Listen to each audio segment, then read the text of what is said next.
네, 오늘 나는 누구인가?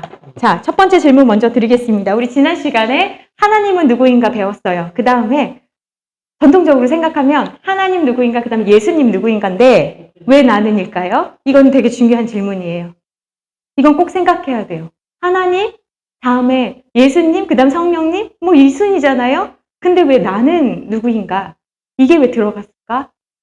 그 이유를 오늘 좀 발견하면 좋겠어요. 내가 누구인지가 명확하지 않으면 예수님이 해주신 것이요, 그렇게 큰 의미가 없어요. 내가 어떤 존재인지를 정말 바르게 인식하지 못하면 예수님이 아무리 나를 위해서 뭘 해주셨다고 해도 그게 믿어지지가 않아요. 그리고 그게 내 능력이 되지가 않아요. 왜 하나님은 동일한데 어떤 사람에게는 능력이 나타나고 왜 어떤 사람에게는 능력이 나타나지 않는가? 하나님의 말씀을 어떤 사람은 믿고 어떤 사람은 믿지 않기 때문에 그렇다. 네, 첫째 보겠습니다. 로마서 3장 10절부터 12절 말씀입니다. 예, 같이 한번 읽겠습니다. 시작. 의인은 없나니 하나도 없으며 깨닫는 자도 없고 하나님을 찾는 자도 없고 다 치우쳐 함께 무익하게 되고 선을 행하는 자는 없나니 하나도 없도다. 아멘. 여러분, 여기서 의인이 없다고 그랬어요. 하나님 보실 때 내가 볼 때는 의인이 좀 있죠. 나보다 나은 사람들이 있잖아요. 근데 하나님 보실 때 의인이 없대요. 근데 없는 정도가 아니고 하나도 없대요. 그래서 예수님 오신 거예요. 그래서 예수님이 어떻게 오셨어요? 인간의 몸 입고 오신 거예요. 네. 내가 볼 때 저 사람 좀 나은 것 같은데, 그런데 하나님을 찾는 자도 없고 우리끼리 다 치우쳐져서 저 사람은 나보다 나은 것 같은데 계속 치우쳐서 가면서 우리끼리 맨날 그러잖아요. 아, 그래도 하나님 이해하셔. 아니요. 네, 하나님 찾는 자도 없고 다 무익하게 되고 선을 행하는 자가 하나도 없다라고 생각하는 거예요. 그러니까 내가 생각할 때 착하다. 저 사람은 그래도 되지 않겠어. 그거 우리 기준이라는 거예요. 근데 하나님 보실 때는 어떻다? 한 명도 없다. 그래서 옆에 페이지 보시면 자기 발견의 중요성이 왜 중요하냐? 내가 누구인지가 왜 중요하냐? 내가 누구인지 바르게 아는 것은 대단히 중요하다. 두 번째 줄입니다. 그 사람만 하나님과 바른 관계를 맺을 수 있기 때문이다. 그러니까 하나님과 나 1대1로서 내가 진짜 누구냐, 이게 너무나 중요한 거예요. 그러니까 세상에 많은 크리스찬들이 있습니다. 근데 죄송하게는 무늬만 있는 크리스찬이 있고 진짜 크리스찬이 있습니다. 겉으로 볼 때는 다 똑같아 보이는데요. 진짜 크리스찬이 있고 그냥 흉내만 내는 크리스찬이 있는 거예요. 그래서 여러분들 진짜 하나님 앞에서 내가 누구인지를 발견하고 진짜 크리스찬이 돼야 되는 거예요. 이거 결단하셔야 돼요. 나는 옆에 사람 보고 저 정도만 하면 되겠지, 옆 사람 기준이 아니라 하나님 보실 때는 진짜 기준으로 살아가야겠다라고 생각을 해야 됩니다. 그래야지 우리 밑에서 세 번째 줄입니다. 지금 돌아온 탕자 이야기, 누가복음 15장 탕자 이야기 하고 있거든요. 탕자 이야기 여러분 아시죠? 누가복음 15장에 보면 아버지가 돌아가시지도 않았는데 둘째 아들이 아버지 유산 주십시오 하고 유산 받아가지고 허랑방탕해져가지고 돈 다 쓰고 고생한 다음에 그 다음 비로소 누가 생각납니까? 아버지가 생각나요. 우리도 마찬가지예요. 배부르고 등 따시고 내 마음대로 다 될 때는요, 하나님이 사실 안 필요합니다. 그래서 인간이 그게 참 어리석은 거예요. 그렇게까지 한 번 이렇게 아플 때, 한 번 무너졌을 때 주여 하고 찾아가면 좋은데 좀만 살 것 같으면 우리는 그냥 또 내 힘대로. 그러니까 이 둘째 아들처럼 다 잃어야지 비로소 그때 하나님께 가도 되나? 이런 내가 가도 되나? 그런데 그런 둘째 아들이 있는 반면 첫째 아들은 또 어떤가? 교회 안에 있으면서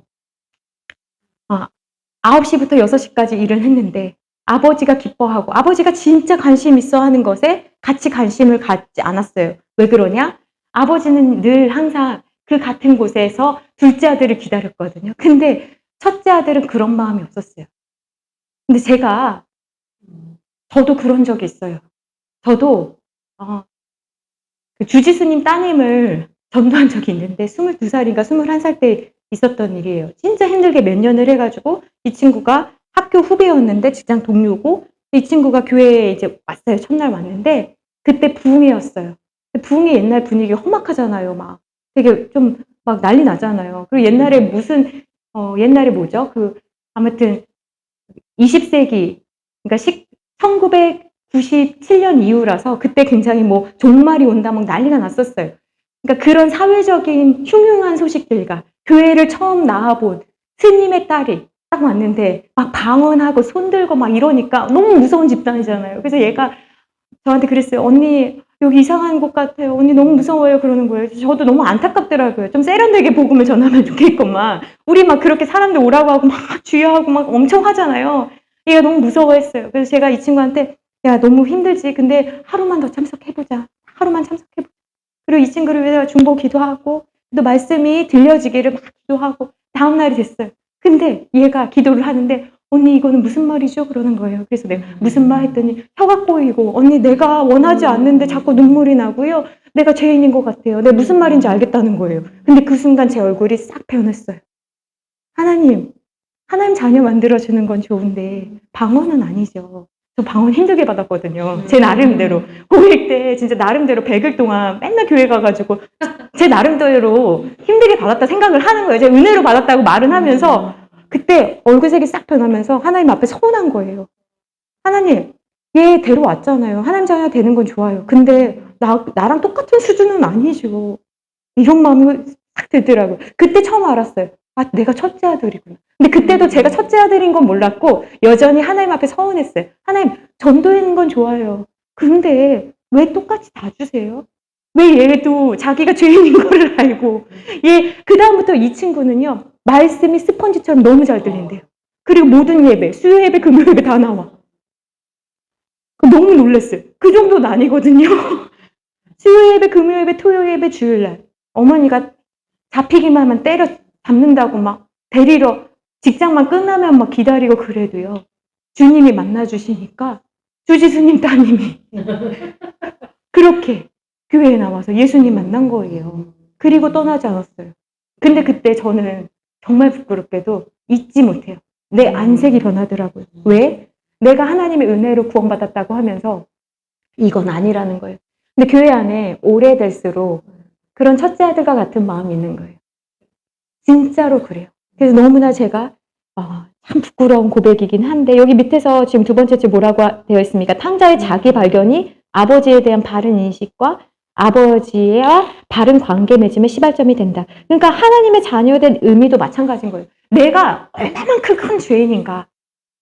이거를 깊이 깨닫잖아요. 그러면 내가 100가지 잘못한 게 있는데 내가 이게 정말 내 힘으로 어떻게 해결할 수 없는 큰 죄인이라는 걸 알잖아요. 그러면 사실은 좀 다른 사람이 101개 더 죄인인 것 같고 다른 사람 뭐 10개든 뭐 30개든 뭐 그렇게 보여도요. 이게 사실은 내가 이해는 못해도 넘어갈 수 있거든요. 근데 왜 우리가 다른 사람의 허물을 볼 때 왜 못 넘어가느냐? 그거는 내 안에 오늘 목사님 말씀처럼 교만이 있기 때문에 너랑 나랑은 질적으로 다르지. 이런 마음이 있는 거예요. 중직자이시니까 꼭 기억하셔야 되는 게 있는 거예요. 다른 사람이 정말 임직받고 또는 다른 사람이 정말 믿음으로 서려고 할 때 박수 쳐주고 잘한다 이런 사람이 되어야 되는 거예요. 교회는 그렇게 할 때 내 자리를 내어줄 수 있을 때. 제가 나중에 친구들 많이 전도하니까요. 얘네들이 내 자리를 이제 죄송한 표현인데 차지한다고 해야 될까요? 그게 처음에 또 힘들었어요. 청년 때. 청년회장 하던 내 자리를 이제 다른 친구한테 넘겨줄 때 기분이 이상하더라고요. 그러니까 그런 것들에 대해 배워보지 못해서 자리를 양보해 주는 거, 그리고 그 사람이 잘 세워지기를 바라는 거, 왜 그러는가? 우리가 내 힘으로 했다라고 생각하기 때문에 그렇다. 52페이지 보겠습니다. 흙의 특성으로 본 참 인간의 삶. 흙이라는 것이 왜 중요할까요? 인간을 지금 이야기할 때 지금 흙에 대해서 말하고 있는 거예요. 창세기 2장 7절 말씀에 보면 여호와 하나님이 땅의 흙으로 사람을 지으시고 왜 이거를 지금 먼저 말씀을 하시냐? 하필이면 왜 흙이냐? 그렇잖아요, 여러분. 도자기도 있고 쇠도 있고 되게 많은데 왜 흙일까요? 그 질문. 왜 흙일까요? 왜 흙이냐? 사실 우리가 성경에서 말하는 이 흙은 우리가 생각하는 이 흙이 아니라 그랬어요. 먼지라 그랬어요. 먼지. 그러니까 흙도 좀 너무한데 먼지예요. 어원은 먼지인 거예요. 그러니까 먼지예요. 무엇을 뜻하냐면 아무것도 아니다. 덧없다. 이걸 말씀하시는 거예요. 그런데 우리 되게 웃기지 않아요? 흙과 같은 존재가 여기에다가 뭐 곤지 이렇게 찍고 립스틱 바르고 한다고 내가 너보다 나은 흙이다. 너무너무 웃길 때가 너무나 많아요. 그러니까 인간의 위치가 뭐냐면 너는 아무것도 아니었는데 하나님이 존귀하게 여겨주셔서 우리가 존귀한 자가 된 거거든요. 근데 하나님이 우리를 존귀하게 여겨주신 거 잊어버리잖아요. 그리고 우리 스스로 내가 좀 나은 바 돼 보이고 그렇다라고 생각한다는 거예요. 그러니까요, 우리가 죽을 땐 또 어디로 갑니까? 흙으로 갑니다. 그러니까 흙으로 시작해가지고 흙으로 가요. 이게 뭐예요? 나이 들수록 흙을 참 좋아하잖아요. 그쵸? 참 슬퍼. 이게 우리가 가야 할 곳이 저기구나 라는 생각을 합니다. 인생의 시작과 인생의 끝이. 그러니까 무엇입니까? 죽을 때도 그렇고요. 시작할 때도 그렇고 인생의 덧없음을 보여주는 거예요. 너 인생이 값이 있으려면 하나님과 함께 해야지 값지다는 것을 우리에게 말씀해 주시는 것입니다. 그래서 흙의 특성을 통해서 우리가 깨달아야 되는 것은 무엇이냐면 인간이 인간답게 산다는 것은 무엇인지를 우리가 오늘 이 말씀을 통해서 배우려고 하는 것입니다. 첫 번째 특성은 무엇이냐면 생명이라는 거예요. 흙은요, 생명을 줍니다. 그러니까 사람답게 우리가 살자. 사람답게 살자. 우리가 신학교 가잖아요. 그러면 교수님들이 제일 먼저 하시는 말씀이 그거예요. 너네들 하나님에 대해서 알려고 왔지? 그런데 사람이 먼저 돼야 된다? 저는 처음에 그 말 듣고 되게 기분 나빴어요. 아, 무슨 얘기야. 사람되라니 그게 무슨 말이야. 신학을 공부하다 보면 성경에 대해서 좀 알고 하나님이랑 좀 친한 것 같아 보이면요. 어깨에 이렇게 뭐가 들어간 것처럼 내가 마치 뭔가 된 것처럼 그런 생각을 하게 된다라는 것이에요. 그래서 우리가 꼭 잊지 말아야 되는 것은 무엇이냐면 흙은 아무것도 아니라고 그랬어요. 그리고 인간이 인간답게 된다라는 것은 무엇이냐면 인간이 인간답게 된다라는 것은 무엇이냐면 하나님께서 만드신 그 원형, 원래 모습, 원래 모습으로 회복해야 된다라는 것을 말해요. 그러니까 인간이 인간답다라는 건 뭐예요? 그냥 너가 인간이냐? 우리 막 이렇게 얘기하는데 인간이 인간답다라는 건 뭐예요? 하나님이 원래 만드신 인간의 모습으로 회복해야 된다라는 거예요. 그럼 하나님이 원래 만드신 인간의 모습으로 회복한다는 건 뭐냐? 첫 번째가 생명이라는 거예요. 흙은요, 생명을 준다라는 거예요. 그러니까 사람은요, 생명을 나눠줘야 되는 거예요. 가장 우리가 이렇게 공부하는 이유는 뭐예요? 우리가 생명을 바르게 나눠주기 위해서 공부하는 거예요. 그러니까 다른 사람을 살리려고 공부하는 거예요. 알지 못하면 살릴 수가 없는 거예요. 그래서 하나님 말씀을 가지고 우리가 뭘 하려고 하는 거예요? 왜 기억하라고 하는 거예요? 살리라고요. 말씀으로 살리라는 거예요. 그래서 꼭 말씀으로 살리려면 어떻게 해야 돼요? 내가 먼저 살아나야 돼요. 여러분, 우리가 옛날에 더 페이스샵, 난 아직도 기억해. 더 페이스샵 나오기 전에 더 미샤 3,300원 나왔을 때 정말 혁명적이었어요. 화장품이 3,300원이라니 너무나 좋았어요. 지금은 아니지만. 그때 나왔을 때요, 너나 할 것 없이 다 써보고, 야, 그거 써봐라. 이게 전도예요. 생명을 가진 자가 확신을 가지면요, 내 주변 사람들한테 말할 수 있어요. 야, 너 나 알잖아. 내가 어떻게 살았는지 알잖아. 그러면서 생명을 전할 수밖에 없다라는 것입니다. 네, 넘어가겠습니다. 55페이지 중간에 일평생 보겠습니다. 일평생 수많은 사람들에게 전도지를 돌리는 일 매우 귀한 일입니다. 그러나 더 중요한 게 뭔지 아세요? 구체적으로 생명을 나눠줘야 된다는 거예요. 구체적으로. 사실 있잖아요. 모르는 사람, 교회에서 한 번 만난 사람에게 친절하기는 너무나 쉬운 일입니다. 근데 누구한테 친절하는 게 어려운지 아세요?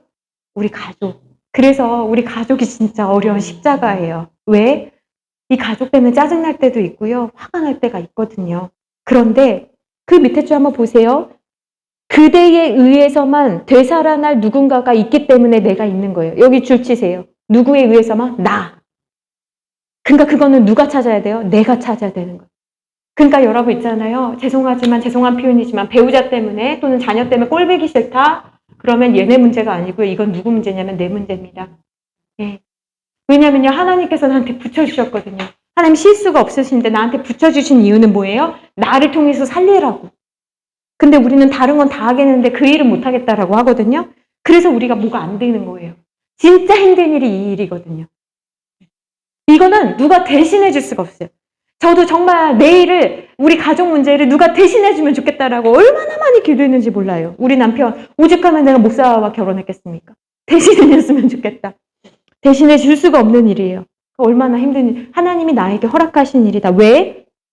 그래서 우리 생명을 나눠주면 무엇입니까? 근데요, 여기에 보면 생명을 나눠주라고 했지 책임지라는 게 아니에요. 복음은 항상 그런 거예요. 주는 거예요. 그리고 이 사람 안 받으면 어떻게 해요? 그건 이제 그 사람의 몫이에요. 그러니까 나눠주라는 거예요. 그래서 그 사람이 눈을 감고 기도 드릴 때 예수님의 얼굴 위로 그대의 얼굴이 겹쳐서 떠오른다면 그대는 진정 흙다운 사람다운 사람이 될 것이다. 그러니까 누군가가 정말 힘들 때 이분한테 기도 부탁하고 싶다. 그런 사람이 되어야 되는 거예요.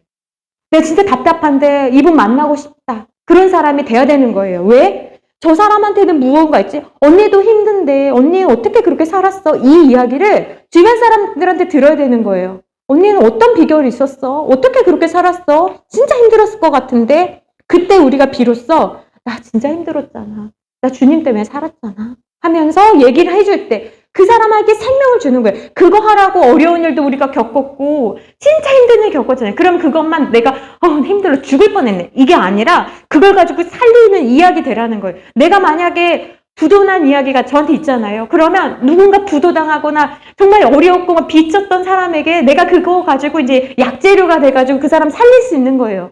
그렇잖아요. 그러니까 나한테 그 사건이 있는 거예요. 그게 가장 큰 위로거든요. 애를 잃어본 경험이 있는 사람이 나도 애 잃어본 적 있거든. 이러면 은혜가 돼요. 그래서 우리한테 경험이 있는 거예요. 그러니까 나한테 주신 경험은 다른 사람 살리는 소재로 되라는 거지. 그러니까 우린 다 달라요. 예? 바람 핀 사람 있으면 내가 이 남자 바람 펴가지고 이거 가지고 살리라는 거예요. 예?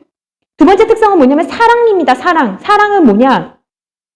흙은요, 인간이 내버리는 온갖 쓰레기와 오물을 마다 않고 모조리 품는데요. 이게 사랑의 특성이에요. 사랑은 무엇이다? 품는 거다. 그러니 우리는 주일마다 얼마나 울어야 되는지 몰라요. 여러분 사랑이 안 나올 때는요. 입술을 깡 뭅시다 우리가. 네? 왜냐면요.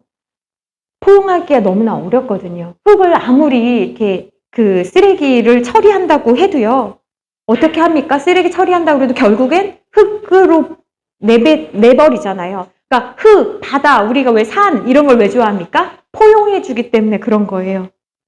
그러니까 이 포용해주는 사람이 없기 때문에 세상이 더러운 거죠.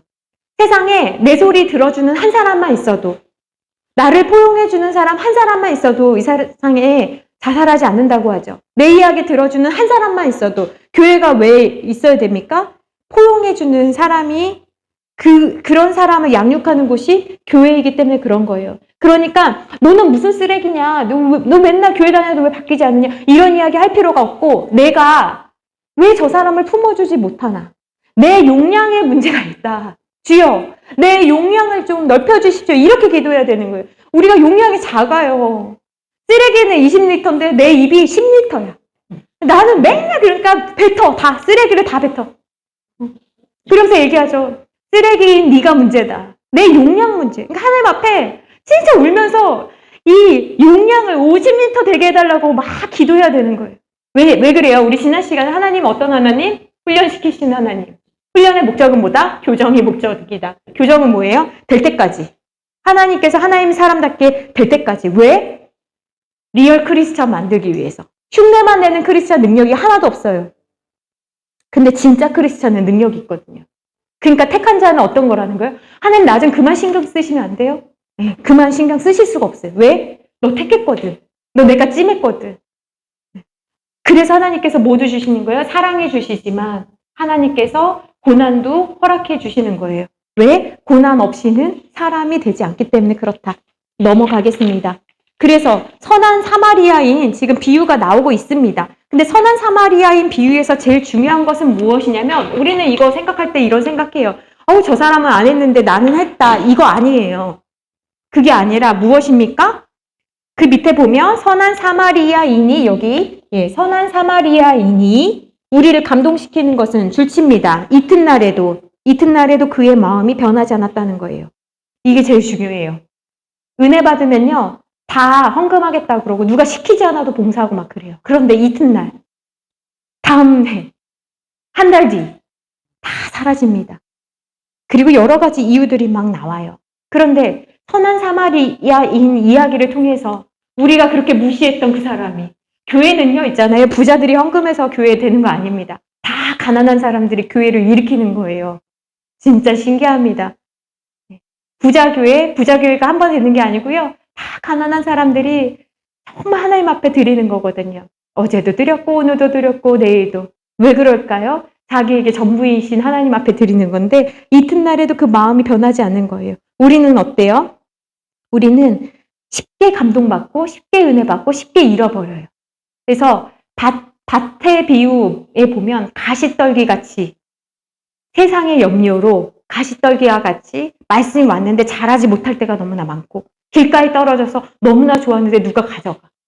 그러니까 이게 좋은 밭이 되지 못하니까 늘 뺏기는 거예요. 근데 어떤 사람은 같은 말씀 들었는데 쓱 받아들입니다. 그래서 30배, 60배, 100배의 열매를 맺는다는 거잖아요. 그러면 이건 밭의 문제네요? 그럼 여러분들이 다른 거가 아니라 하나님 내게 은혜를 주십시오. 은혜의 용량을 키워주십시오. 그리고 기도해야 되는 거예요. 더 나은 성도가 되기 위해서. 더 하나님께 가까이 나아가는 성도가 되기 위해서. 그래서 어떤 성도가 되라는 거예요? 사람다운 사람은 사랑한다라는 거예요. 어떤 사랑? 변함없는 사랑. 왜 변함없는 사랑이 중요하죠? 하나님께서 이거 되게 중요하게 생각하시거든요. 왜냐하면 하나님이 그런 분이라서 그래요. 하나님이 되게 싫어하시는 게 우상숭배잖아요. 우상숭배 왜 싫어하는지 아세요? 하나님이 하나님의 사랑이 변질되는 걸 너무너무 싫어하세요. 왜? 하나님이 그런 분이 아니시기 때문에 그렇습니다. 세 번째는 뭐냐면 정직이라는 특성이 있어요. 흙은 정직하죠. 그래서 우리가 많이 하는 말 중에 뭐 있어요? 콩 심은 데 콩 나고 팥 심은 데 팥 난다. 성경에도 뿌린 대로 거둔다. 이 말이 어떤 사람은 되게 무섭대요. 왜 그래요? 자기가 뿌린 게 뭔지 아니까. 그래서 어떤 사람은 주 예수여 어서 오시옵소서 마라나타 하는데 어떤 사람은 지금은 아닌데요. 좀만요. 뭐 이렇게 생각을 해요. 왜요? 찔리니까. 흙의 특성은 정직인 거예요. 정직은 무엇입니까? 내가 뿌린 대로 다시 열매 맺는데요. 흙의 특성 중에 또 하나는 뭐냐면 내가요. 아무리 많이 뿌려도요. 자라게 할 수 있는 거는 내 능력이 아니라는 걸 배우게 됩니다. 그래서 그걸 은혜라고 하잖아요. 내가 만약에 생각해 보세요. 내가 기도한 대로 그것만 하나님이 응답해 주셨다면 나는 오늘 여기 없었을 거예요. 저는 때때로 잘못 기도할 때도 되게 많았거든요. 그런데 내가 기도하지 못할 때도 하나님께서 생각만 한 것도 하나님 응답해 주실 때가 많잖아요. 우리 다 그렇잖아요. 정직이라는 건 뭐냐? 제가 그 58페이지 보면 되게 재밌는 이야기가 있는데 왕이 시들은 화분을 줬잖아요. 그리고 한 달 뒤에 가져오라고 했어요. 그러면 이게 정직의 시험이거든요. 어떤 화분을 가져올 거냐. 제가 지금 많은 성도님들한테 물어봤어요. 그 화분을 바꿔치기해서 가져올 거냐 아니면 시든 화분을 가지고 왕한테 갈 거냐 했더니 너무나 놀라운 게 대부분이 저는 시든 화분 전체로 가져간다는 거예요. 그래서 진짜 훌륭하시다, 대단하시다 이렇게 이야기를 했어요. 그런데 그거는 이야기니까 그러면 진짜로 자녀의 문제에 있어서 내가 서류 하나만 이렇게 넣으면 얘가 만약에 아파트가 되거나 대학이 되거나 만약에 시험을 잘 볼 수 있는 그 자리에 있다고 한다면 내가 진짜 이거 안 볼 자신 있냐고 하니까 다들 무너졌어요. 그렇게 할 수 없다는 거예요. 내 자녀를 위해서라면 내 배우자를 위해서라면 한 번에 만약에 부정할 수 있다라는 거예요. 그러니까 이거는 왜 절대로 자기는 말라 삐뚤어진 화분을 가지고 왕한테 가겠다고 하고 이거에 있어서는 자녀의 문제에 있어서는 저도 못할 것 같아요. 왜 그럴까요? 이게 우리 현실인 거예요. 그러니까 우리는 정직이라는 잣대가요. 정말 정직하려고 하지만 결정적일 때는 우리는 네, 그죠? 근데요, 중요한 거는 뭔지 아세요? 아브라함의 시험 같은 거 있잖아요. 이거는요, 사실 하나님께서 처음부터 주신 시험이 아니에요. 그러니까 너무 염려하지 않으셔도 돼요. 왜요? 하나님께서 우리를 그 시험을 감당할 수 있을 만큼 우리를 키워나가시기 때문에 나는 목에 칼이 들어오면 어떡하지? 그거는 너무 쓸데없는 고민인 거예요. 현재의 일도 우리가 감당하기가 참 어렵다. 그러니까 무슨 얘기를 하고 싶으냐면요. 내가 작은 시험, 오늘 하루에 있는 이걸 잘 살아내면 내일도 잘 살 수 있는 거예요. 이게 우리한테 기도 제목인 거지.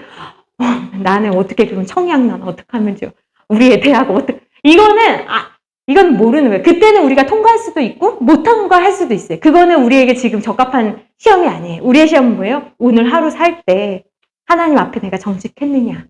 이걸 우리가 물어야 된다. 59페이지 네 번째 특성입니다. 흙의 네 번째 특성은 뭐냐면 도구라는 거예요. 자, 여기 한번 읽어볼까요? 흙은 불에 타지 않는다. 그리고 흙에 물을 부어 반죽을 한 뒤 불에 구우면 단단한 도구가 된다. 그래서 어떤 분은 그러더라고요. 내가 왜 흙으로 만들었냐? 하나님이 만지기에 용이하게, 쉽게. 그런데요, 그거보다 더 중요한 이유는 뭔지 아세요? 거기 줄치세요. 흙은 결코 자기 주장을 하지 않는다. 줄치세요. 이거 정말 중요한 것 같아요. 흙은요, 자기 주장이 없어요. 왜 나를 이렇게 쓰시냐, 왜 나를 빗자루 해가지고 저쪽에다 버리냐, 이런 자기 주장이 없다는 거예요.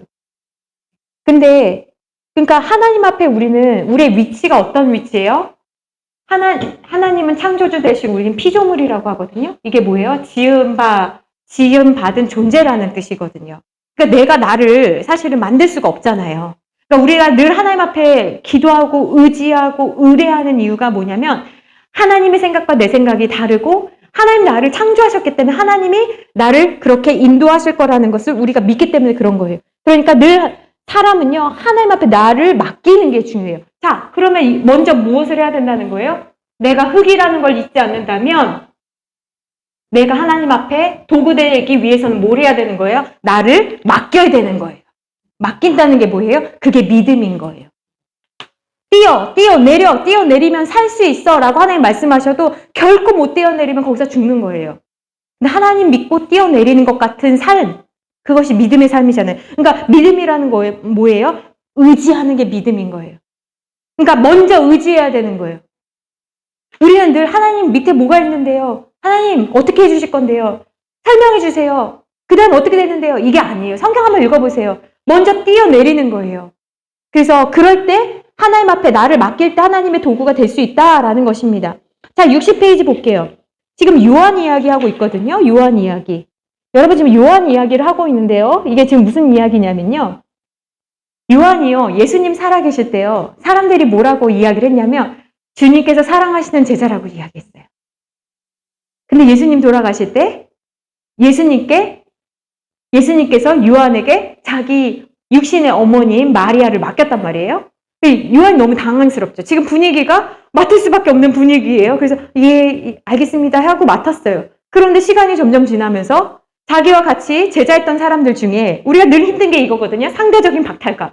베드로, 야고보 난리가 났어요. 초대교회 지도자로 막 베드로 설교하면 막 몇천 명 막 그럼 이제 친구들이 찾아가겠죠. 야 요한 너 나왔어? 베드로 장난 아니야 요즘. 예수님 가신다면 라이징 스타야. 새롭게 떠올랐어. 넌 뭐하고 지내냐?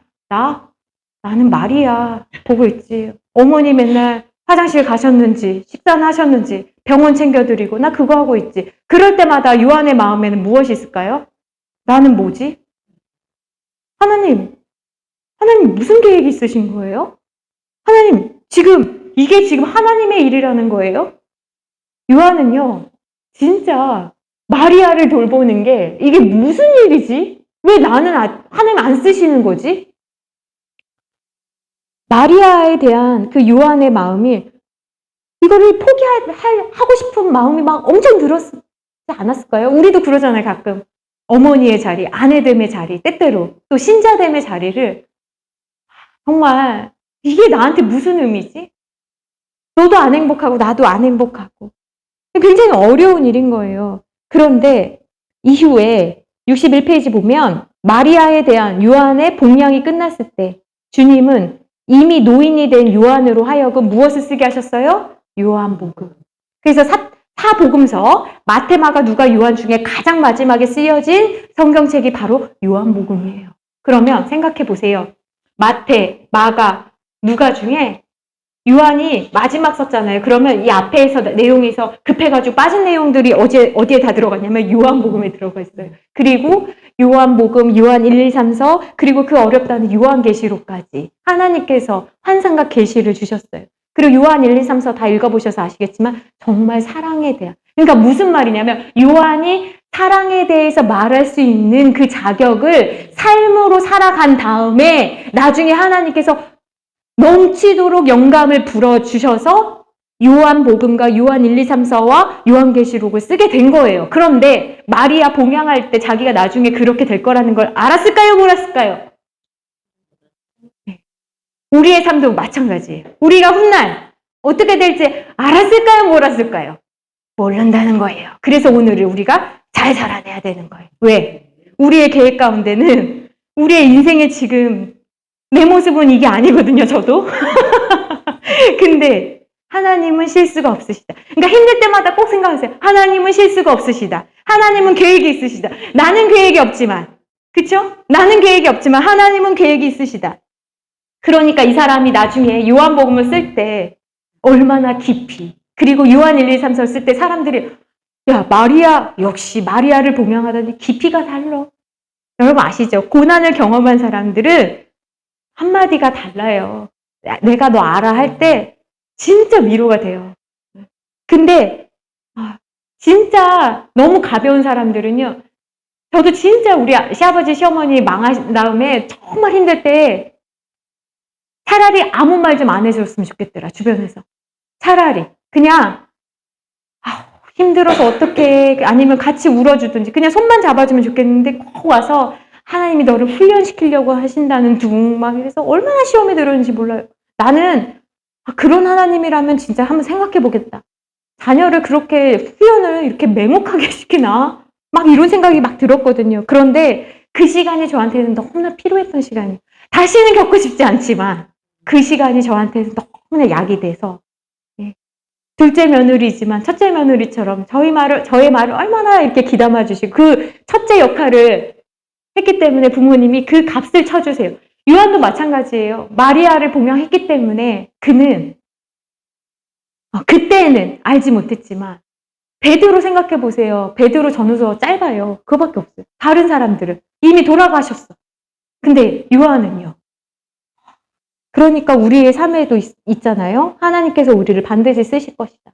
믿고 우리가 도구 되기 위해서 준비해야 되는 거예요. 그러니까 우리가 막 입술로 막 화가 나가지고 그 어떤 말이라도 막 하려고 하면 입술을 막 물어야 되는 거예요. 왜? 우리가 장차 나중에 후회하면 어떡하려고 그래요. 그죠?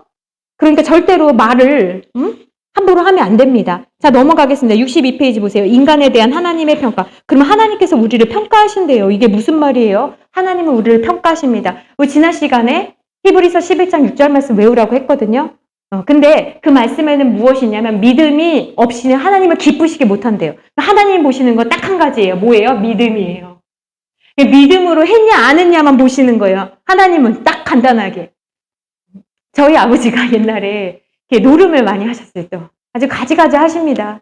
진짜 노름을 하셔서 500만 원을 옛날에 고등학교 때였던 것 같아요. 500만 원은 굉장히 큰 돈입니다. 그래서 저희 어머니에게 호사스럽게 딱 500만 원 현금으로 딱 주시면서 너 필요한 거 사. 이렇게 했어요. 교회 뭐 필요한 거 있으면 하고 다 해. 그러니까 뭐 그런 것만 배운 거죠. 돈 있으면 뭐 교회에 뭐 하고 이런 것만 배워. 그러니까 우리 어머니가 그러셨어요. 노름한 돈 가지고 교회에 뭘 쓰라는 거야. 난 이걸로 헌금도 못해. 하나님의 정직한 걸 받으시지. 저희 어머니가 1대 신앙인데 혼자 믿으셨는데도 어떻게 그렇게 잘 배우셨어요. 난 이거 절대 하나님께 헌금 못해. 그럼 이거 어떻게 할 거야? 했더니 냉장고 살 거야. 그래서 제 집에 냉장고를 그때 당시 샀던 기억이 나요. 근데 참 우리는 그러니까 만약에 교회에 무엇을 했다고 하면은 아마 모르는 사람들은 야, 우집사 믿음 좋아 이렇게 했을 거예요. 그죠? 모르는 사람 다 그렇잖아요. 그 큰 거를 어떻게 그렇게 500만 원을. 예? 근데 사람들은 그걸 보는데 하나님은 뭘 보신다는 거예요? 믿음. 믿음이 없이는 하나님을 기쁘시게 하지 못한다. 그럼 어떤 믿음이냐? 이 믿음은 히브리서 11장 6절 말씀에 보면 하나님이 계시다는 믿음이에요. 그러니까 우리가 살아갈 때 하나님이 계시다는 걸 절대 잊어버리면 안 돼요. 사탄이 늘 빼앗는 게 뭐예요? 하나님이 네 사정 모르신다는 거예요. 너는 생고생한다는 거예요. 네가 그렇게 해봐라. 이거거든요. 그러니까 꼭 기억해야 되는 게 뭐예요? 하나님 계시다는 걸. 그러니까 늘 문제가 있고 어려울 때 하나님 계시다는 걸 고백하고 내 삶을 바꿔주시기를 기도하고 선포해야 되는 거예요. 하나님 계시다는 거. 두 번째는 뭐냐면 하나님 평가하실 때 어떤 걸 기준으로 가지고 평가하시냐? 상 주신다는 거예요. 하나님께서. 그러니까 구원은 다 받아요. 하나님의 자녀들 구원은 받아요. 근데 뭘 주신다는 거예요? 상 주신다는 거예요. 이걸 바라봐야 되는 거죠. 그죠? 우리 원로 목사님 어떻게 34년 혼자 이렇게 개척하실 수 있겠어요? 상 주시는 거 바라는 거 아니겠어요? 그렇지 않다면 그렇게 안 살겠어요. 저 같으면. 저는 목회자 안 돼요. 절대 안 돼요. 하나님 안 계시면 저는 정말 안 해요. 왜 해요? 왜 해요 우리가? 왜 하겠어요? 네, 그러니까요. 상 받으려고 하는 거죠. 그죠? 이 삶이 다가 아니라 영원한 삶이 있을 거를 우리가 바라보잖아요. 그 기준이 어떤 거냐? 하나님께서는 대체 우리를 어떻게 판단하시는가? 63페이지 보십니다. 판단하실 때 피해야 되는 유형이 나와요. 무엇이냐? 회칠한 무덤이에요. 회칠한 무덤. 회칠한 무덤 뭐냐면 무덤이에요. 무덤은 뭐예요? 시체야. 근데 여기에다가 색칠을 합니다. 1년에 한 번씩 유대인들이. 그래서 햇빛이 비치잖아요. 그럼 반짝반짝반짝반짝한 거예요. 그래서 회칠한 무덤이라는 거예요. 여러분 그렇게 해봤자 죽어 있어요.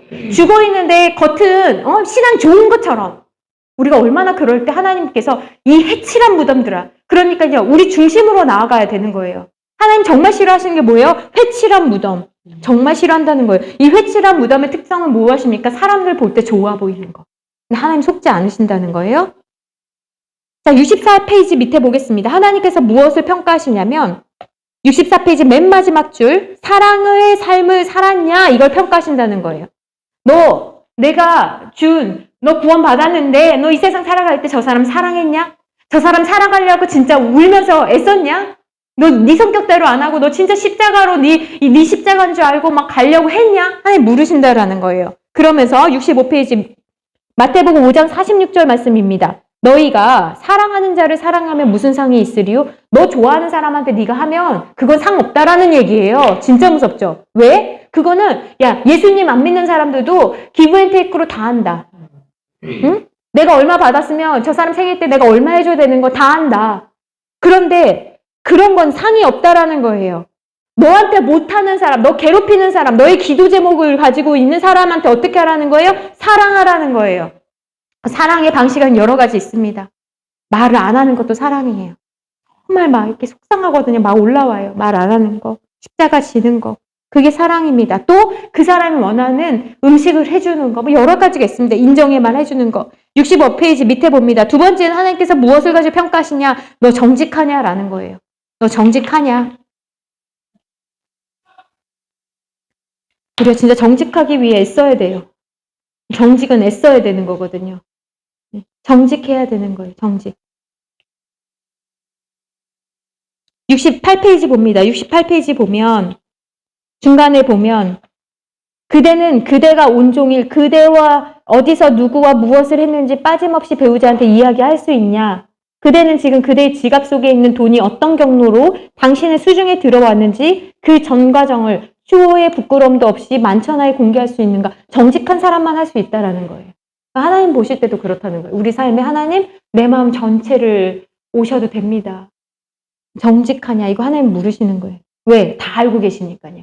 그러니까 다 알고 계시는데 하나님 앞에 하나님 숨길 수가 없고 속일 수가 없는 거예요. 세 번째는 뭡니까? 하나님께서는 우리의 도구됨을 인정하고 계시는가? 네가 도구라는 걸 알고 있는가? 하나님이 판단하신다는 거예요. 도구는 뭐예요? 내가 쓰기 편하게 만들어진 게 도구의 특성인 거예요. 내가 너 쓰겠다고 하는데 주님 전 아닌데요?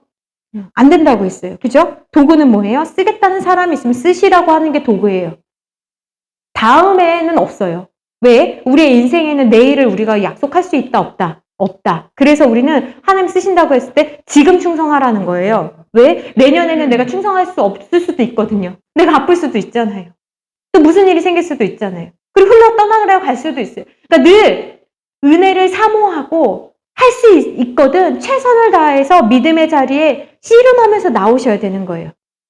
저는요, 우리 교회 청년들 보면서 너무나 안타까워요. 아이들이 참 좋은 아이들이거든. 근데 신앙이 없어요. 말씀도 모르고요. 확신도 없어요. 예배 드리는 거 보면 알거든요. 그래서 너무 속상해요. 그게 우리 현 주소예요. 우리가 정말 귀하다고 잘 가르치려고 애썼는데 우리가 이제 해야 되는 몫인 것 같아요. 왜? 세상은요 가만두지 않아요. 저 괜찮은 아이들 유혹하는 게 우리는 산전수전 그나마 겪었으니까 이렇게 붙어 있잖아요. 아이들은 그렇지가 않아요. 그래서 아이들 위해서 엄청 기도해야 되는 거예요. 도구됨을 인정하고 있는가 너무나 중요하고, 그 다음에 69페이지 하나님께서 무엇으로 평가하신대요? 생명의 삶. 생명의 삶이 무엇입니까? 흙으로 창조된 인간에게 하나님께서 그 코에 생기를 불어 넣으셨잖아요. 그죠? 그래서 비로소 사람이 생명이 된지라 했어요. 이 생명이 뭐예요? 살아있는 영. 그러니까 우리 영이 살아있느냐 주님이 이거 보신다는 거예요. 그럼 영이 살아있으려면 어떻게 하면 됩니까? 우리는요 이성적인 존재가 아니고 육체적인 존재가 아니고 우리는 영적 존재라고 했어요. 그래서 기독교인은 항상 영적 존재로부터 시작하는 거예요. 이게 우리가 만들어진, 사람이 만들어진 원리인 거예요. 그러니까 영이 건강해야 생각이 바르고 감정이 바르고 육체가 반듯하게 되는 거예요. 육체가 영에도 영향을 주지만 순서는 늘 무엇이 바르냐면 영으로부터 밖으로 나가는 것이 중요해요. 그럼 우리가 영적인 삶을 사느냐 주님이 판단하신다는 거예요. 영적인 삶을 산다라는 건 무엇입니까? 우리가 하나님을 인식하고 살아가느냐. 그러니까 아무리 바쁘더라도 하루에 걸어 다니면서 그리고 그냥 밥 먹으면서도 밥 안 먹더라도 그냥 하나님 생각해 보세요. 그냥 그 생각만으로도 하나님 기뻐하시는 거예요. 하나님, 제가 이 짧은 시간 하나님 생각해 보는 거예요. 하나님 나를 위해서 해주신 일, 그리고 하나님 나와 지금 동행하신다고 고백하는 것, 이런 것들이 영적인 삶을 사는 것입니다. 70페이지 보겠습니다. 인간이 죄인인 이유 이제 나누려고 합니다. 인간이 왜 죄인입니까? 오늘 제가 중고등부 설교하면서 대표성 원리를 설명했어요. 대표성 원리. 이게 무슨 말이냐? 대표성 원리 옆에다 써보세요. 대표성 원리. 대표성 원리가 뭐냐? 여러분, 우리가 왜 나라 대통령이 정한 뭐 어떻게 선포하거나 법이나 이런 것들을 우리가 따라요. 왜 그럽니까? 우리가 그 사람을 대표로 뽑았기 때문에 그래요. 운동 경기할 때 우리나라 대표로 뛰는 사람이 이기면 우리나라가 이겨요. 이게 대표성 원리인 거예요. 그죠? 아담의 죄가 왜 우리한테 전해집니까? 우리 늘 이게 억울하잖아요. 무엇입니까? 대표성 원리인 거예요. 어떤 신약을 개발할 때도요, 꼭 이렇게 표범을 이렇게 샘플을 뽑아가지고 그 사람을 가지고 실험하잖아요. 대표성 원리인 거예요. 한 사람을 통해서 아담이 이 세상에 들어왔는데 아담을 통해서 무엇이 들어오기 시작했습니까? 죄가 세상에 들어온 거예요. 그러니까 죄라는 것은요, sin이라고 했어요. 영어로 sin인데 지금 하나도 안 보이네요. 앞에 sin이라고 하는데 이 sin의 이 sin이거든요. sin인데 여기 i가 뭡니까? 죄는 뭐가 문제냐? 내가 주인이 되는 게 죄인 거예요. 내가 주인이에요. 내가 주인인 사람의 특징이 뭔지 압니까? 내가 생각할 때, 내가 판단할 때, 내 경험상 늘 하나님 말씀보다 제 생각은요, 이게 나가는 게 죄인의 특성인 거예요. 그래서 이 아담으로 말미암아 원죄, 오리지널 신, 그래서 원죄, 원래부터 주어진 죄, 원죄가 우리한테 들어오게 된 거예요. 그래서 원죄가 들어왔기 때문에 여러분 한번 생각해 보세요. 땅이 다 오염됐어요. 땅에 오염되면 나무가 자라면 이 나무가 건강하겠습니까? 당연히 건강하지 않죠. 이게 바로 땅이 오염된 거. 그래서 인간의 이 뿌리가, 내가 심겨진 나무가 건강하게 자랄 수가 없는 거예요. 근데 우리는 늘 생각할 때 무엇입니까? 이 뿌리에서 잘못됐으니까 이상한 것들이 막 나오잖아요. 그럼 우리는 이상한 것들 보면서 도둑질하고 살인하고 뭐 이상한 아주 온갖 그런 것들을 보면서 세상이 악하다고 합니다. 그러면서 이런 것을 못하게 하도록 법제화도 하는데요. 그 법을 정하는 것도 우리끼리 정하는 거잖아요. 그러니까 본래 이것들을 회복시키려면 어떻게 해야 된다는 거예요? 이 밭이 달라져야 되잖아요. 땅이 달라져야 되잖아요. 뿌리가 달라져야 되는 거잖아요. 그래서 신약에 보면 어떤 말씀이 있냐면 젖붙임. 너로서는 할 수가 없으니까 건강한 나무에 젖붙임 되어라. 나무는 무엇이냐? 예수님이라는 거예요. 그래서 그렇게 얘기하고 계시는 거거든요. 그러니까 우리가 원죄를 가지고 이렇게 태어났으니까요. 우리가 살면서 다른 죄 짓잖아요. 이게 자범죄라고 하거든요. 자범죄? 자기가 짓는 죄인 거예요. 그러니까 우리는요. 이게 죄가 우리 힘으로 우리가 스스로 땅에 박혀 있는데 걸어가지고 빼가지고 다른 데로 갈 수가 없잖아요. 그래서 주님이 오신 거예요. 너 혼자 구원할 수 없으니까 주님이 그래서 오신 거예요. 밖에서 우리와 다른, 아주 질적으로 다른. 이분은 인간의 성관계를 가지고 이렇게 통해서 오신 분이 아니라 그래서 깨끗한 마리아를 통하여서 오신 분이 예수님이신 거예요. 그래서 죄가 없으시다는 거예요. 왜? 그분은 자범죄가 없으시고 원죄가 없으시니까. 그래서 이 대표성 원리 때문에 아담 때문에 온 죄가 예수님으로 인해서 해결될 수 있는 게 바로 이런 원리인 거예요. 자, 넘어갑니다. 그래서 72페이지 보면 이 죄를 가리키는 단어 히브리어 하타어, 근데 하타어보다 더 많이 쓰는 게 헬라어 하마르티아, 동그라미 칩니다. 이거는 외워야 돼요. 하마르티아, 죄에 대한 어원이 하마르티아라고 많이 해요. 이게 대표적인 뜻이 뭐냐면 관역에서 벗어났다는 거예요. 인간이 어떻게 살아야 되는지 하나님께서 알려주셨거든요. 근데 이 관역에서 어떻게 됐다고요? 벗겨나갔다고요. 그럼 이 관역을 조준했어요. 그런데 맨날 비껴나가는 거예요. 왜요? 이거를 지킬 수 있는 능력이 없다라는 거예요. 그러니까 아무리 맞추려고 해도 주님의 말씀대로 살려고 해도요. 아까 우리 읽은 말씀처럼 의인은 없나니 하나도 없대잖아요. 그리고 다 치우쳤대요. 다 옆길로 가는 거예요. 어떻게 하면 우리는 예배 안 드릴까? 어떻게 하면 하나님의 뜻과 멀어질까? 우리 다 그 생각하거든요. 놀러 가자 그러면 한 명도 안 빠지는데 예배 드리자, 기도하자 그러면요. 다 일이 있대요. 너무 웃기지 않아요? 회식하자 그러면 다 모이는데요. 기도하자 그러면 다 빠져요. 꼭 빠져요. 왜 그래요? 우리 다 치우쳐요. 우리 다 그런 존재거든요. 그래서 본성이 맞추고 싶어도 하나님 뜻대로 살고 싶어도요. 안 돼요. 그래서 때때로 우리의 이 고난을 통해서 우리 고난이 있으면요. 교회에 나오라고 안 해도 막 나와요. 왜? 기도해야 되는지 아니까. 그러니까 억지로. 그래서 고난이 유익이라는 게 그런 거예요. 그렇잖아요. 우리가 어려운 일 생기면요. 하나님밖에 도울 사람이 없으면 막 나와요. 그리고 엄청 기도해요. 기도하라고 얘기 안 해도 막 기도하고 막 말씀 보고 막 그런다는 거예요. 왜? 우리가 그런 존재거든요. 그런데 죄 중에 죄는 어떤 것이 가장 큰 죄냐? 73페이지 봅니다. 중간에 보면 요한복음 거기 줄칩니다. 요한복음 16장 9절에는 죄 중에 가장 큰 죄는 아까 제가 나무 비유했어요. 우리는 사회적인 범죄로 해서 그런 건 괜찮아. 우리끼리 맨날 치우쳐져서요. 우리는 늘 이해해요. 죄인이 죄인을 이해해요. 늘. 우리끼리 이해. 아유 권사님 그 정도는 괜찮아. 아우 집사님 난 더 했어. 맨날 이러면서 그래요? 괜찮은가 보다. 늘 기준이 자기들끼리야. 키가 조그만 애들끼리 너는 그래도 크잖아. 내 친구들 맨날 너는 나 153인데 그럼 내가 볼 때 넌 되게 큰 애야. 너 몇인데? 160. 부럽다. 맨날 이래. 우리끼리 그러거든요. 그러니까 성도들끼리도 그런 거야. 집사님 괜찮아. 권사님은 너무 훌륭해. 하나님 보실 때 너무 웃긴 거야. 우리끼리 얼마나 그래요. 가장 큰 죄는 어떤 것이 가장 큰 죄라는 거예요? 예수님 믿지 않는 죄. 그래서 그 마음에 중심에 주님을 두지 않는 거. 이게 가장 큰 죄인 거예요. 그러니까 어떻게든지 간에 마음의 중심에 주님을 두지 않으려고 하는 걸 회개하셔야 돼요. 어떻게든지 간에 하나님이랑 친해지지 않으려고 애쓰는 거 회개하셔야 되는 거예요.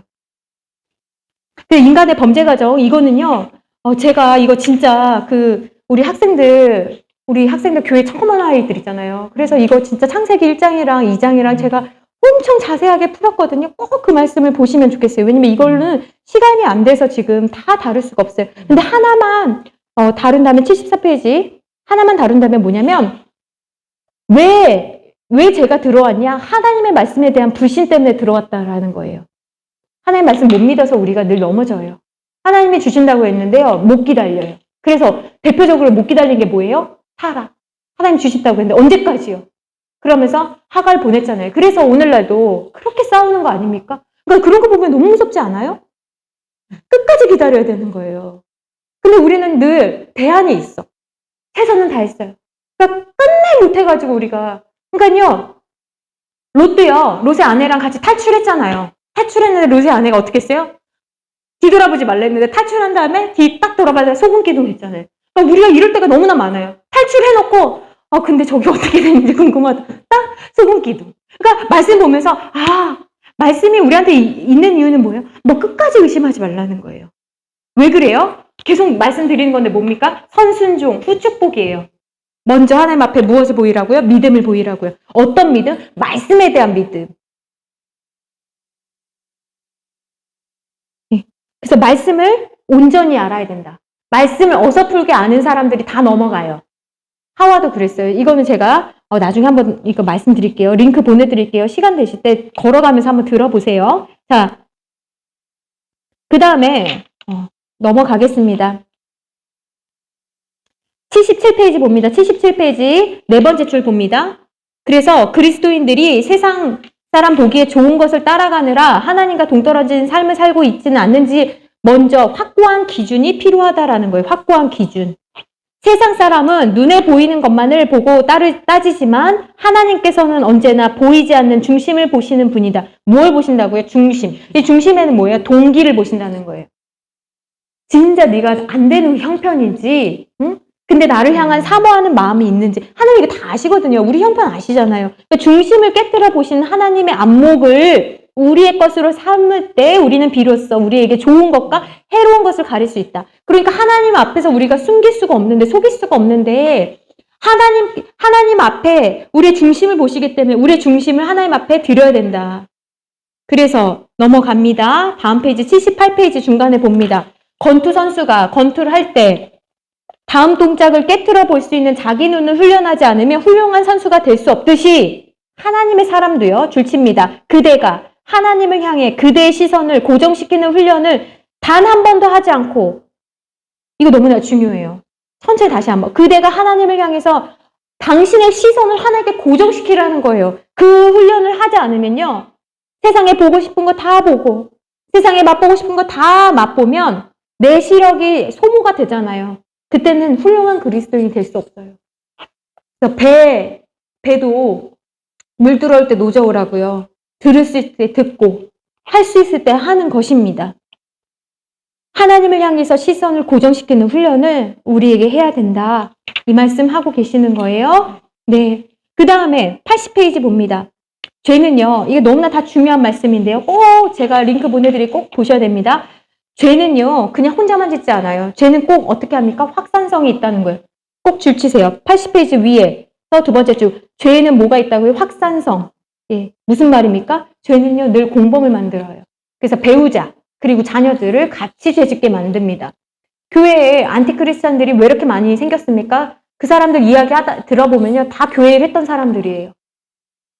죄는요, 확산시키는 거예요. 누가 그렇게 안티크리스찬 만들었습니까? 크리스찬들이 만든 거예요. 근데 지금 무슨 이야기를 하고 있습니까? 동정이나 순결을 잃은 청소년들이 자신의 친구들이 동정이나 순결을 지키는 것을 용납하지 못해요. 그래서 제가 오늘 설교하면서 무슨 얘기했냐면, 제가 회사에서 예수님 때문에 술을 안 먹는다는 소문이 다 도니까요, 그때 본사 직원이 160명이었거든요. 그때 저를 술 먹이려고. 얼마나 임원들이 이사, 전무, 상무, 과장부터 해서요, 얼마나, 무슨 제가 완전 무슨 에베레스트 산이었어요. 쟤 한번 먹여보자. 얼마나 악한지. 근데 저거면은 사실은요, 한 잔이 사실 쉬워요. 맞잖아요. 근데 그렇게 애쓰는 걸 보고 제가 결단했어요. 아, 이 한 잔이 아니구나. 그때 알았어요. 저에게 사실 한 잔은 되게 쉬워요. 한 번 먹으면 되잖아요. 그 약도 먹는데. 근데 이 사람들이 눈이 뒤집혀가지고 저를 정복하려고 하는 걸 보고 제가, 아, 내가 여기서 무너지면 안 되겠고. 얼마나 구박받았는지 몰라요. 너만 깨끗하냐. 나도 집사다. 별소리 진짜 다 들었습니다. 왜 그래요? 죄는요, 가만두지 않아요. 같이 놀자는 거예요. 얼마나 힘들었는지 몰라요. 울면서 안 먹느라고 진짜 힘들었었습니다. 자, 왜 그렇습니까? 죄는 혼자, 나쁜 짓은 꼭 같이 하려고 합니다. 넘어갑니다. 83페이지 정리하겠습니다. 죄인된 우리가 해야 할 일은 무엇입니까? 내가 죽을 수밖에 없는 존재라는 걸 반드시 깨달아야 돼요. 에노스의 뜻이 뭐예요? 죽을 수밖에 없는 존재라는 거예요. 그러니까 우리는 뭡니까? 유한하다라는 거예요. 한계가 있다라는 거예요. 근데 왜 영원히 살 것처럼 그렇게 하냐라는 거예요. 죽을 수밖에 없는 네가 하나님 왜 안 찾냐라는 거예요. 네가 왜 자꾸 네 문제 가지고 네가 네 머리로 하려고 하냐라는 거예요. 흙밖에 안 되면서. 그러니 영원하신 하나님 앞에 가지고 나오라고 이야기하거든요. 그래서 어렸을 때부터 좋아했던 문구가 뭐냐면 기도할 수 있는데 왜 절망하냐는 거. 뭐 기도할 수 있는데 하나님께 맡길 수 있는데 왜 그렇게 안 된다고 그렇게 하냐라는 거예요. 여러분, 에노스란 죽을 수밖에 없는 존재예요. 그 존재가 누구를 향해서 주님을 찾으면 그 문제가 내 문제가 아니라 주님의 문제가 되는 것입니다. 내 문제가 주님께 아뢰면요, 더 이상 내 문제가 아니고 주님의 문제가 되는 것입니다. 그러니까 꼭 주님께 찾으셔야 되는 거예요. 자, 마지막 페이지 85페이지 밑에서 세 번째 줄 봅니다. 85페이지. 주님은 늘 말씀하셨어요. 건강한 사람 필요 없다고. 왜? 건강한 사람은 교회 안 와요.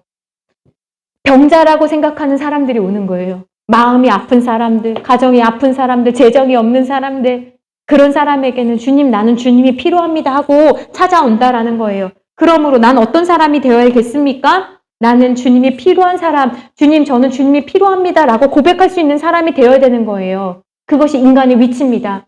인간의 위치는 하나님 위에 있는 것이 아니에요. 인간은 늘 하나님 아래에 있는 거예요. 그래서 우리는 하나님 앞에 겸손을 훈련받는 거예요. 늘 하나님 아래에서 하나님, 나는 아무것도 아닙니다. 하나님, 저를 오늘도 숨쉬게 해주셔서 너무나 감사합니다. 이렇게 고백할 수 있는 우리가 되기를 바랍니다.